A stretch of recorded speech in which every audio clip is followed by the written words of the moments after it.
What's going on, guys? Welcome back to a brand new video, and today is going to be about Adi Hutter's Monaco, a tactic that I selfishly make every year. It doesn't always get the most amount of requests, but I absolutely love watching him play football. Today we've recreated it inside of Football Manager, and it actually done very, very well. If you do enjoy the tactics, be sure to leave a like and subscribe, and once again, if you do want to get access to all three of these tactics in one simple, fast download, you can come over and check out the Patreon in the link below. But let's go over and learn about his system. Before we talk tactics, we do want to see how the tactic done. That is the most important part, and as you can see, with Monaco, the team in the mention is going to be a very good season. Winning the Trophy de Champion 2-1 over PSG, runners-up in the Champions League, which feels like a win in itself to even get there, where unfortunately we only lose by 1 goal in extra time against Liverpool. The Friendly Cup, we are going to win 4-0 over a team which, let's just say, politely, we should be beating. No offence to them. The French League was actually a really good season, as we are going to only lose 2 games, you can see here, against PSG and Angers. And we got all of this done without having a top goal scorer, so this tactic isn't necessarily going to give you the most goals ever, but you do get the job done. And as you can see, the most clean sheets, the most assists from Enrique, a player who I used to love back in the day on Football Manager, and Salisu dropping the second best average rating out of anybody in this league. So it's nice to see beating PSG and Marseille having an awful season down in third there compared to how good they are this year. We have done a very, very good job. The only disappointment out of this entire season would be the French Cup, where unfortunately Marseille are the team we faced up. Maybe a little bit unlucky to face them so early on, but that's the only real disappointment. Now the data hub, we can go and have a little look. It is going to be 3.12 goals per game, so actually a fair few goals per game to be fair. 0.53 conceded, over 17 shots, a decent tackle win ratio, not going to set the league alight with that one, but an okay one, and the pass completion also looking relatively good. Now of course, this was tested with the default version of the tactic. We did make an attacking tactic that actually did do a lot better in terms of the goals, designed for better teams or to be switched to when you are in a game you need a goal. Let's go and see the results for the attacking variant. And that is going to be with RB Salzburg, where we are going to come out and win the Austrian FA Cup 5-0 over SK Rapid and pick up a league win in incredibly comfortable fashion, 100% win rate in the league. And as you can see, we absolutely stormed it. Now, I will say RB Salzburg are an absolute joke in the Austrian division. They absolutely dominate everyone, and it was a very comfortable time. You can see the player stats. You can also see the sorts of players we do have. The data hub, you can go and look at 4.25 goals per game, 0.47 conceded, over 21 shots, and a great pass completion. This is pretty much what you see when you are playing as a top powerhouse team. A Salzburg, a PSG, a Bayern, a Real Madrid, a Man City. Those sorts of teams, this is what you see. But of course, you could have been playing a save for 5 or 6 years where you've built up the same sort of stature of players. So that's why I always include it in the videos, because I've got a lot of viewers that play the same save in their team is probably better than the Salzburg team in terms of dominance. So that is why I do include it. They're going to be your results. But of course, for the opposite end of things, for those of you that are playing the smaller teams, I've also got you covered. That is going to be with Gladbach, where we went in with a very, very sort of defensive version of the tactic, and it actually worked out really well, as we are going to lift the Pokal 3-2 over Bayern, and the league we are going to win. Now, I'm not going to sugarcoat it. It's not done in the most pretty fashion. We only won it by 3 points, and we did draw 2 games, and also lost 6 games there. But as you can see, none of the games, aside from Stuttgart, where we did lose 3-0, they're always very close games. And what this tactic does is it really controls the game, and you go out and score maybe a goal or 2 and just get the job done. It's not the most high scoring system ever, but if you are playing as a small team, it will control the game, and then you can decide whether to sort of seal out the game with that tactic or switch to the balanced after you're in control. That is why having all 3 variants is absolutely essential to any tactic. Now the data hub is going to look a little bit like this, 1.97, so again, a lot less goals, not hiding that fact. 0.53 conceded, very solid when it comes to defending, 87.9 when it comes to the pass completion, and the shots per game, obviously a little bit less, but still over 12.5. But realistically, when you're winning a Bundesliga and a Pokal, you can't really complain. So I'm going to show you that Pokal final against Bayern, because it's a good example of not to worry about a tactic, because we go 1-0 down, we stick with the same system, we dominated, we got a penalty, we scored that penalty, we then go on from a set piece, which is why you should go and get them, because they absolutely cook. And we actually do go 3-1 up against a Bayern team in a German final. A great goal there. It is going to be a set piece from Bayern now. I remember playing it was Ginter. Ginter is going to get the goal, but at the end of the day, I want to showcase this, because we actually deserve to win this final. final. We had nearly 60% of the ball. We had better XG, more shots. It wasn't lucky. It was not a fluke.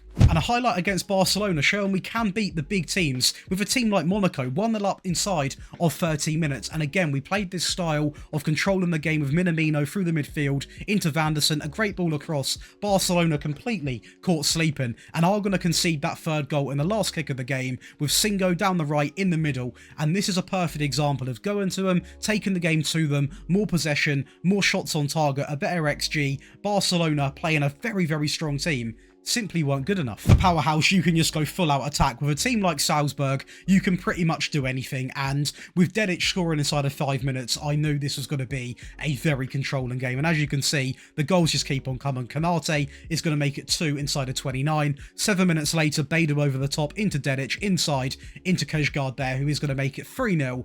And it's minutes apart that separates these goals. Another goal once again, and we've got 2 more goals to come in. It's firing on all cylinders, and this is going to be your 6th goal all wrapped up before the 50th minute quite easily. And the stats, well, yeah, they're something. But now, of course, over to your favourite part of the video. That is going to be the tactic breakdown. If you are enjoying, be sure to leave a like and subscribe. And once again, if you do enjoy rebuilds, come on over and check out the second channel in the description. We just posted the United rebuild. It's absolutely banging. Go and check it out if you do enjoy that sort of content. But to make this tactic, all you want to do is load in a create your own style. Couldn't say that for a second. And just load in a 5-3-2. We'll change the formation in game. Shape is actually going to look like this. And what you want to do is change the mentality all the way up to attacking. Again, it is done on that clean slate for anyone that did miss that part of the video a few seconds ago. A clean slate on the attacking. Of course, I want to quickly say, if you want to get access to all 3 of the tactics today, you want them early, you want my rebuild files, you also want access to this month's giveaway, and so many more perks you can see all here.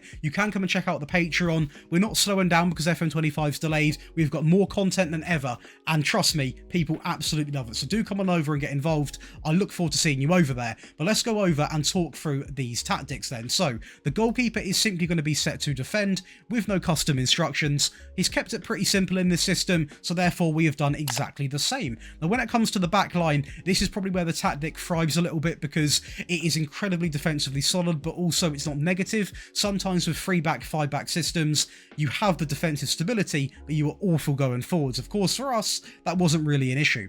We are going to add in a wide centre-back on defend on the right-hand side, and also exactly the same on the left-hand side, with the middle being a little bit different but still on cover. Now this entire back line in terms of the centre backs have no custom instructions because they already do exactly what I'd want them to be doing. For example, the wide centre backs already are going to be staying wider, and this player in the middle is also going to be pretty risk-free, so we don't need to add any more instructions. Now going over to that midfield, we are going to actually add in a DM on defend, who's going to have 1 instruction that is going to be set to tackle harder. Just a player who can sit there, put in some challenges, not really worry about going forwards too much, and just pass it either to the left to find the wing back, or the right to find the other wing back, or he's literally got a player in front of him who you'll see very shortly is going to play a big part in going forwards. Now when it comes to the wing backs, they are both going to be set to attack, not only on the left hand side but also on that right hand side, and they have got a few instructions, so they are going to share the same instructions, so it's super easy to copy. We are going to go with cross more often, dribble more, and also run wide with the ball, so we'll apply that to the left back as well before I forget. Dribble more, cross more, and also run wide. Now, it's very important they are on these instructions, and it's also very important if you are playing in this default tactic, they are on attacking, because these players are the ones that provide the width. They get forward. They obviously somewhat act like wingers. You would have seen it in the highlights a fair bit, especially Enrique at left back. He pushes on and sometimes passes the attacking option here, so make sure they are on these roles and make sure you've got players that can be quite attacking in the wing back area.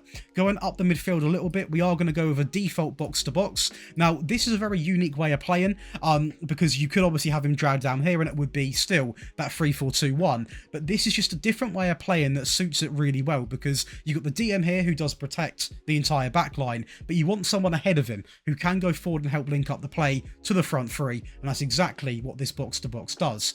On the left hand side, we are going to actually introduce a shadow striker on attack, and he is simply going to be set on the default instructions. Again, by default, he has 4 instructions already. And on the right hand side, we are going to go with the AM, who is simply going to be set to attack with 1 instruction, and that is going to be take more passing risks, because we're not afraid to take risks in this system. We're not a possession based team, although I will say, to be fair, we probably should have been, because we had a fair bit of the ball. And to finish it off, it is going to be that advanced forward who is simply going to be set to shoot more when it comes to putting the ball in the back of the net. So overall, it's a good way of playing football. It gets goals, it gets assists, and it wins league titles, and that's pretty much all you can ask for in a tactic. Now, when it comes to the team instructions, we are going to go all the way up to fairly wide. A little reminder again, clean slate, set to attacking. We're going to pass into the space, play out from the back. The tempo and the passing are going to remain bang on in the middle. We're going to work the ball into the box, run at defence, and simply leave it onside of mixed crosses. In transition, we're going to counter press. We are going to counter, play to anyone across the back line while simply taking short goal kicks. So again, when it comes to the distribution, we're actually quite risk-free, playing to anyone across that back line. We've got 3 centre-back options, 2 wing-backs as well. We may as well play it short. And lastly, out of possession, we are going to go with that mid-block with a higher defensive line, step up more, get stuck in, and also max out that trigger press. And that's going to give you the default version of this tactic. Now time to break down the slightly more attacking one, which of course we used with RB Salzburg. And that is where this tactic comes in. So again, it's going to look a very similar shape because it has to still be that 3-4-2-1. The goalkeeper and in fact the entire back line do remain exactly the same. Even the wing backs remain unchanged, as does the DM, and the box-to-box also. So pretty much the entire this side of the pitch remains the same. The AM on the right, the same, take more risks. The shadow striker, exactly the same. Advanced forward, exactly the same.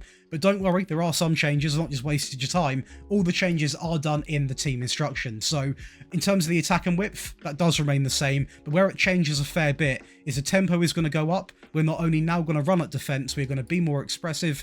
We're going to work the ball into the box with overlapping runs now being added on while playing out from the back. And it's optional. It's not too direct. If you love possession, don't do this. If you want to score goals, definitely do this. We're also going to pass into the space because we have lots of good runs in behind, not only from the wing backs but from the shadow striker and from the AM. It makes complete sense. In transition, it's going to be exactly the same. So counter press, counter, distribute quickly, play to anyone across the back line while taking short goal kicks. Not really much of a change. And lastly, one of the big changes is still going to be having that mid-block, but now a much higher defensive line, really bringing the team together, stepping up more, getting stuck in, and maxing out that trigger press to much more often. And lastly, for those of you that are playing as smaller teams, or you're trying to defend a game out, we are going to go over and talk through the Adi Hutter defensive version of this tactic, which I will say is built off a positive, clean slate. So we'll go and apply that right now.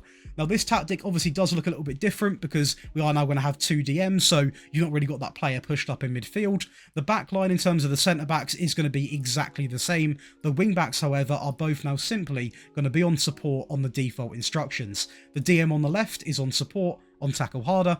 The DM on the right is now on defend, on tackle harder. So you now got 2 people that are going to sit back and drop deep. I actually used this tactic on sort of an online save I was doing not so long ago, and it worked really, really well. The AM on the left is going to be set to support on roam from the position, and on the right, an attacking midfield player on take more risks. The advanced forward, he never really changes because we still need someone to go out and score the goals, but where there is going to be a bit of change is going to be in the team instructions. So again, the clean slate on the positive mentality, we're still going to be playing that fairly wide attack and width. We're going to pass the ball into the space, work the ball into the box, play out from the back. The tempo remains exactly the same as the default, but the passing is going to go all the way down. And this is why you see in the highlights when we were playing with the smaller team, we had a lot more of the ball, a lot more possession, because we're not as hungry when it comes to scoring goals, but when we've got the ball, we are going to control the game.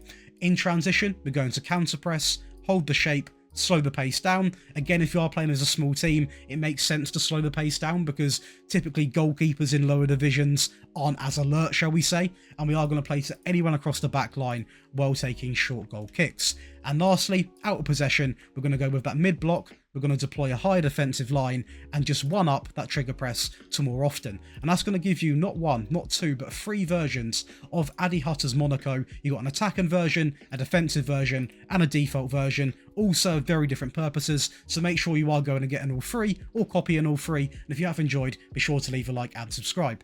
And a few, if you haven't turned it on, do whack on that notification bell. This way you'll never miss another post, and I'll see you in the next one.